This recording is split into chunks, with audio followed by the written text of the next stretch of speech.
CPI Ochira പടിഞ്ഞാറ് local സമ്മേളനം നടത്തി. പ്രതിനിധി സമ്മേളനം ചങ്ങൻകുളങ്ങര കോയിക്കൽ ശ്രീധരൻ നഗറിൽ നടന്നു. CPI ഓച്ചിറ പടിഞ്ഞാറ് ലോക്കൽ സമ്മേളനമാണ് ചങ്ങൻകുളങ്ങരയിൽ സംഘടിപ്പിച്ചത്. 2 ദിവസമായി നടന്ന സമ്മേളനത്തിന്റെ പ്രതിനിധി സമ്മേളനം CPI ജില്ലാ സെക്രട്ടറി PS സുബാൽ MLA ഉദ്ഘാടനം ചെയ്തു. പാർട്ടിയുടെ സമ്മേളനങ്ങളെല്ലാം പൂർത്തീകരിച്ചു കഴിഞ്ഞു. സമ്മേളനങ്ങളിൽ വലിയ പങ്കാളിത്തമാണ് നമുക്ക് കാണാൻ കഴിയുന്നത്. 100-150-200 സഹാക്കളൊക്കെ പങ്കെടുത്ത സമ്മേളനങ്ങൾ, ഉദ്ഘാടന സമ്മേളനങ്ങളുണ്ടാകും.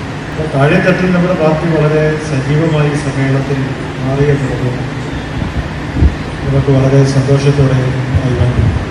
ഒരു സമ്മേളനത്തോടനുബന്ധിച്ച് മാത്രമാണ് പ്രകടനവും പൊതുസമ്മേളനവും നടത്താൻ പാർട്ടി തീരുമാനിച്ചത്. അത് ലോക്കൽ സമ്മേളനങ്ങളുമായി ബന്ധപ്പെട്ടു. ചങ്ങൻകുളങ്ങര അൽഹന ഓഡിറ്റോറിയത്തിലെ കോയിക്കൽ ശ്രീധരൻ നഗറിലാണ് പ്രതിനിധി സമ്മേളനം നടത്തിയത്. 2 ദിവസങ്ങളിലായാണ് സമ്മേളനം നടന്നത്.